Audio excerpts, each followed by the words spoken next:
of ending things. Once this thought arrives, it stays. It sticks. It lingers. It dominates. There's not much I could do about it. Trust me, it doesn't go away. It's there whether I like it or not. It's there when I eat, when I go to bed. It's there when I sleep. It's there when I wake up. It's always there. Always. I haven't been thinking about it for long. The idea is new. But it feels old at the same time. When did it start? What if this thought wasn't conceived by me, but planted in my mind, pre-developed? Is an unspoken idea unoriginal? Maybe I've actually known all along. Maybe this is how it was always going to end. Jake once said, sometimes a thought is closer to the truth, to reality, than an action. You can say anything, you can do anything, but you can't fake a thought. The road is mostly empty. It's quiet around here, vacant, more so than anticipated. So much to see, but not many people, not many buildings or houses. Sky, trees, fields, fences. The road and its gravel shoulders. You want to stop for a coffee? I think I'm okay, I say.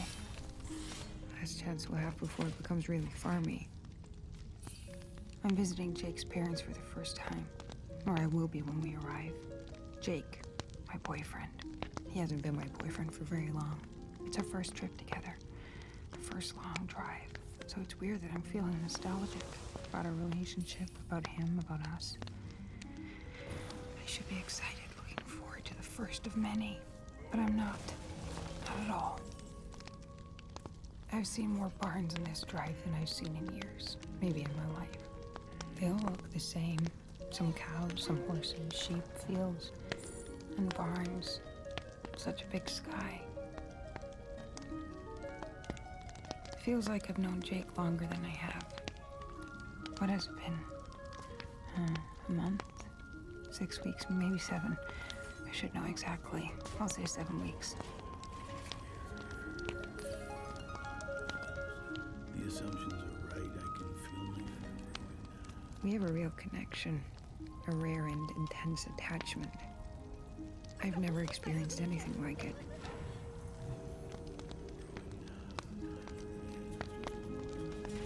One question to answer.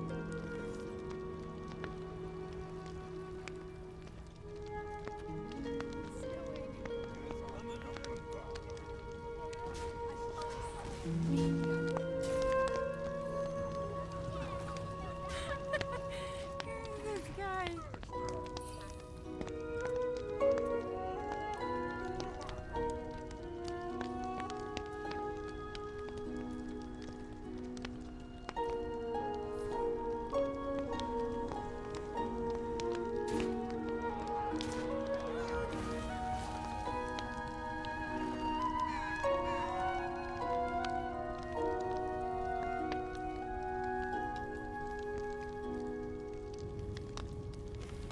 I'm thinking of ending things. Huh? What? Did you say something? No, I don't think so. Weird. Yeah. I think of ending things. What's the point in carrying on like this?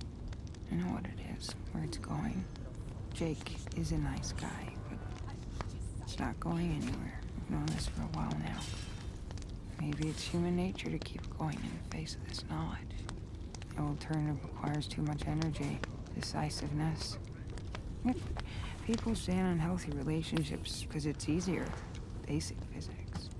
An object in motion tends to stay in motion. People tend to stay in relationships past their expiration date.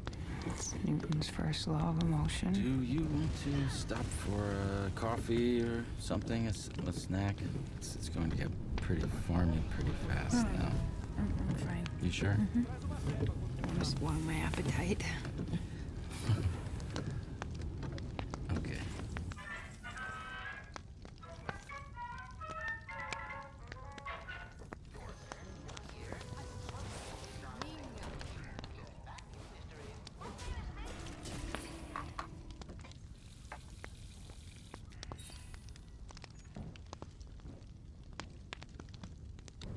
You know, my mother hasn't been feeling well recently, so Sorry. Just saying that there might not be much of a spread that she might not be up to. A lot of cooking. She hasn't been well. What's going on with her? Just saying, if you want to stop for a snack or anything like that, it would probably be fine. In terms of appetite spoiling, and it might even be advisable. I'm fine. Okay.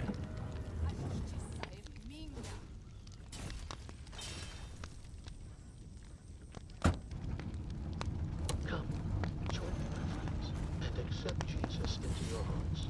For as Isaiah 1:18 tells us, though your sins be as scarlet, they shall be as white as snow. They really are looking forward to meeting you. I don't want to give you the wrong impression. That's nice to A lot hear. about you. Yeah, I'm really looking forward to meeting them too. Maybe it's unfair of me to be going on this trip with Jake.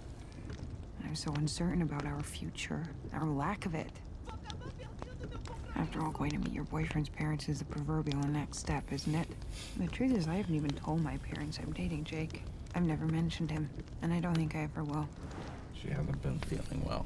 Getting old ain't for sissies, as Betty Davis said. True, although one might just take issue with her use of the word sissy. Yeah, Jordan. of course, yeah. It was a different time. I guess it's curiosity. Jake is certainly hard to figure. Maybe it's like a window into his origins. The child being father of the man and all. Are you a fan of Wordsworth then? Wordsworth? William Wordsworth, the poet? I'm not familiar, really. Why'd you ask? Because thinking about him for some reason popped into my head. His poem Ode, Intimations of Immortality from Recollections of Early Childhood. Jesus, These that's the specific- title? It sounds like an entire poem. I know.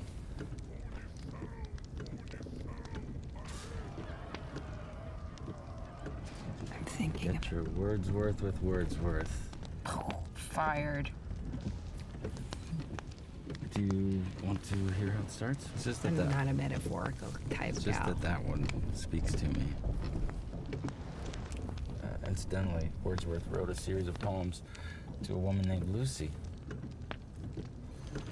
Like me. A beautiful, idealized woman who dies young. Oh, yikes.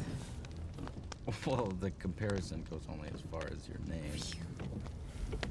And that you are ideal, of course. It's very sweet.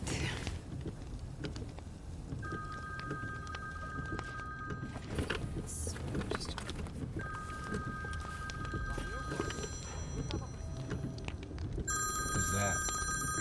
It's just a friend. I'm not going to answer. I can, I don't mind. It's You okay. should. I don't mind.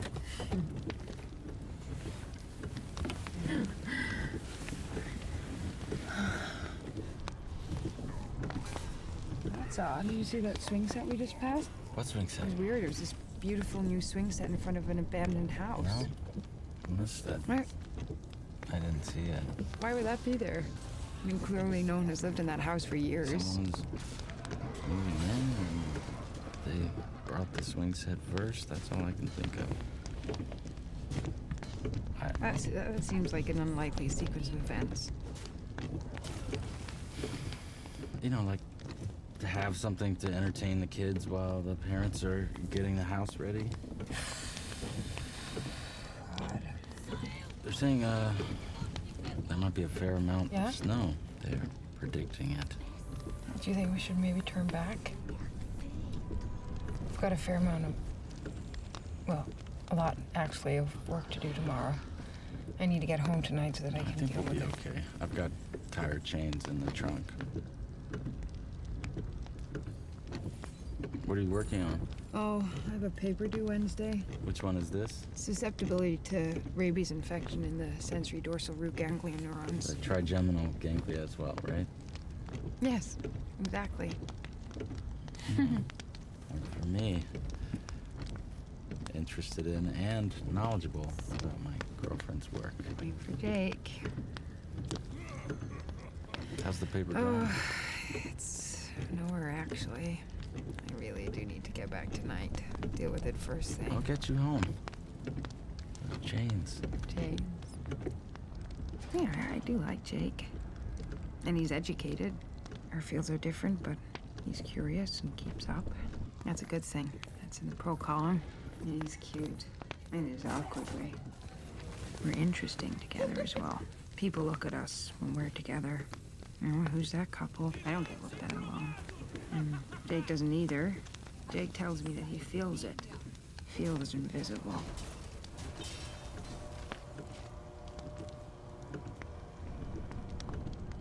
want to listen to something?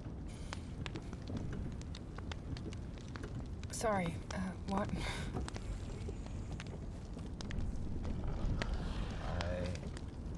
I asked if you want to listen to some music. Oh, yeah, sure. Be careful out there, folks. It's looking treacherous. When you get out this far, there's not much signal.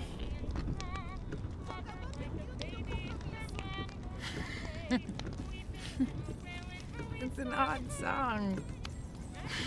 To out here in the middle of nothing. It's from Oklahoma, the musical. I didn't know you were a fan of musical theater. Well, I'm not really. Anyway, I just know a few musicals. Oklahoma Phantom, Carousel, South Pacific, Guys and Dolls, Flower Drum Song, Wicked, How to Succeed in Business Without Really Trying, Music Man, Pajama Game, Cabaret, The Lion King, Grease, The King and I, Sound of Music, Palace Joey, Charlie's Hand on Town, My Fair Lady.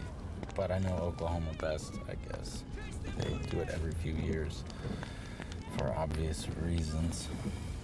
Wait, who does it every few years? Sometimes I see kids who are in past productions, you know, at the supermarket, working in stores in town. Older now.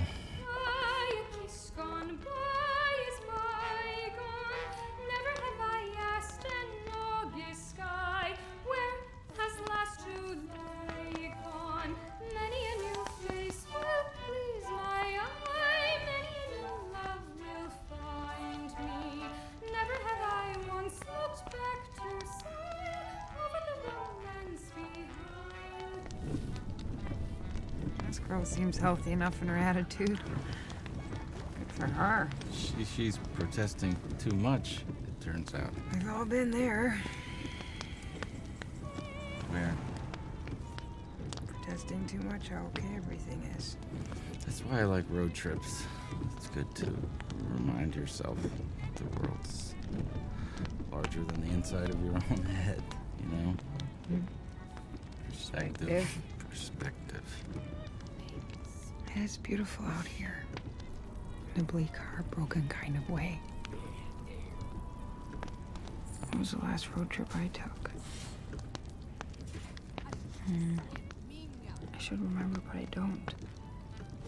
Nothing's coming to mind. It's odd, foggy about so many things lately. Do you like this type of landscape? Yeah, it's beautiful. Melancholy. I do like that.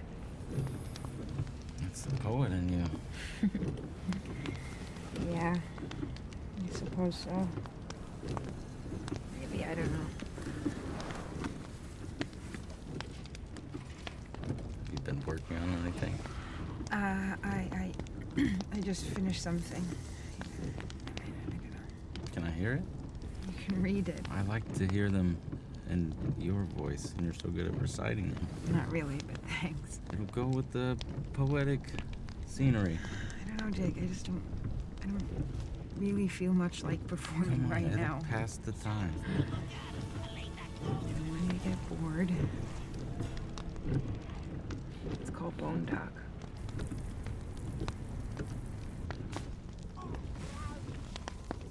Coming home is terrible. Whether the dogs lick your face or not. Whether you have a wife or just a wife-shaped loneliness waiting for you. Coming home is terribly lonely.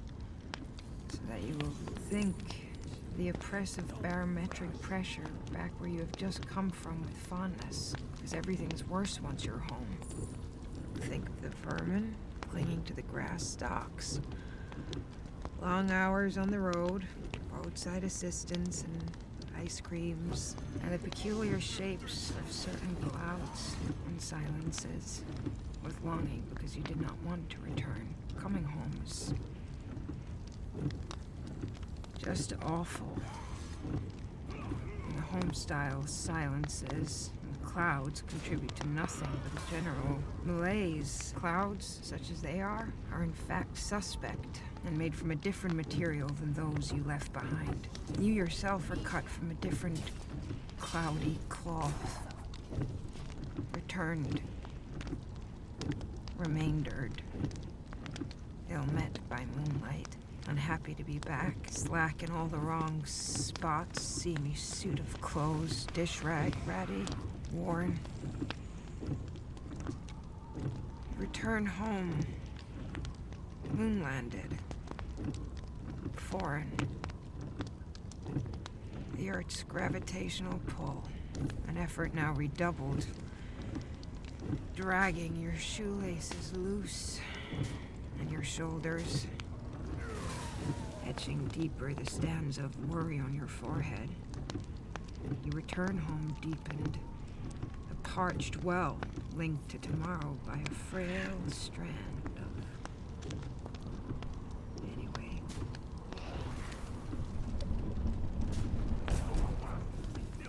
You sigh into the onslaught of identical days. One might as well, at a time. Well, anyway, you're back. The sun goes up and down like a tired whore.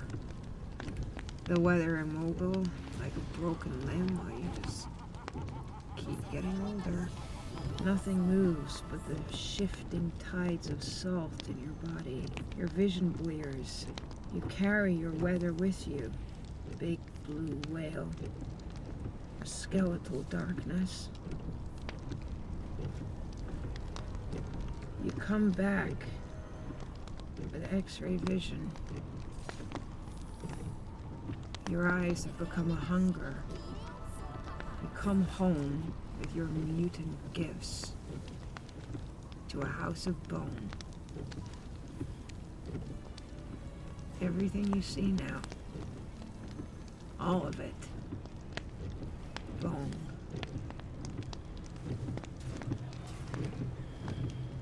Wow. Well, wow is an all-purpose exclamation. I just realized that.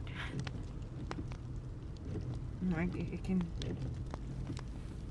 mean you loved it, or it can mean that there are no words to describe how rubbish it is. I love it. I love it. It's amazing. It's like you wrote it about me. I guess that's what one hopes for when writing a poem. What's that? Some universality in the specific, I don't know. It's like you wrote it about me. I'm thinking of ending things. Jake is really great. He's really sweet.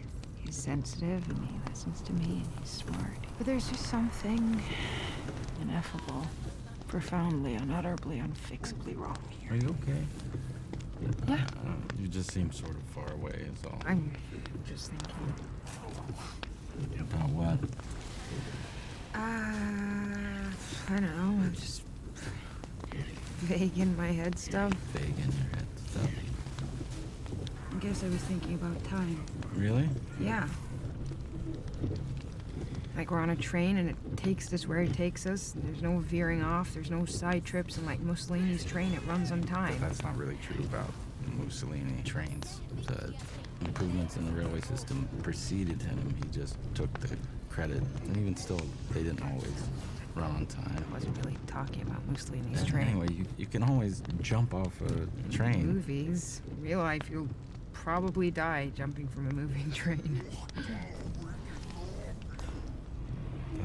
That's very true. I suppose I watched too many movies. Everybody does. It's a societal malady. Fill my brain with lies to pass the time in the blink of an eye and an eye blink in excruciatingly slow motion. It's like the rabies virus, attaching itself to our ganglia, changing us into itself. Viruses are monstrous. Everything wants to live, Jake. Viruses are just one more example of everything. But Even fake, crappy movie ideas want to live. Like they grow in your brain, replacing real ideas. That's what makes them dangerous. did you know there are insects that blow themselves up? Yes. Not everything wants to live. There are certain ants, certain aphids. For the good of their community. They're suicide bombers.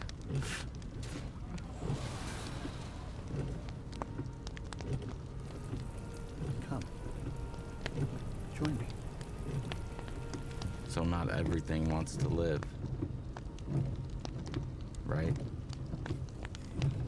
True.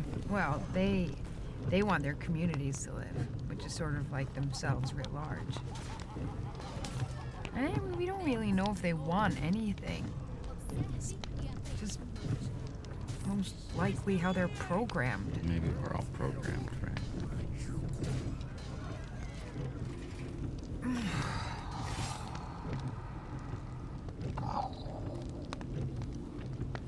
Now we're both dead. Ta-da!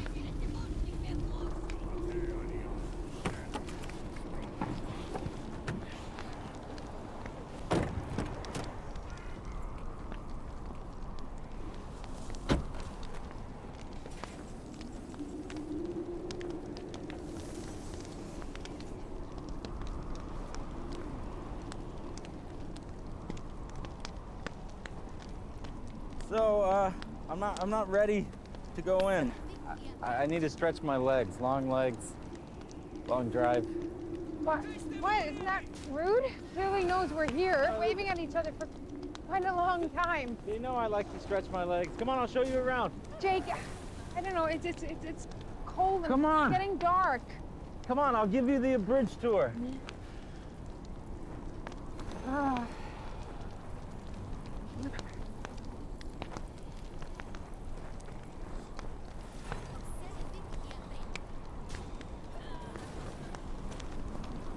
Maybe we'll come back in the spring and we can lie out here and look up at the universe.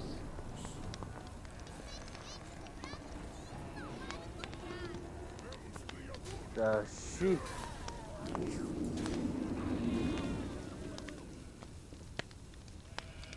Let's say hi. Sheep. Hi, sheep. There is something dreary and sad in here, and it smells. I wonder what it must be like to be a sheep. Spend one's entire life in this miserable, smelly place doing nothing. Eating, shitting, sleeping, over and Well, over. there you have it. The sheep. What will happen to the lambs? What? What will I happen don't know to what them? you're asking me. They're already dead, so what else can happen to them? Well, I mean, will they be buried? Probably be burned come spring, but they're frozen solid for now, so they're fine. No worries. Come on, I'll show you the old pen where we used to keep the pigs. They had to put them down. It's too bad. Rotten situation, the pigs. Life isn't always pretty on a farm, something you should know.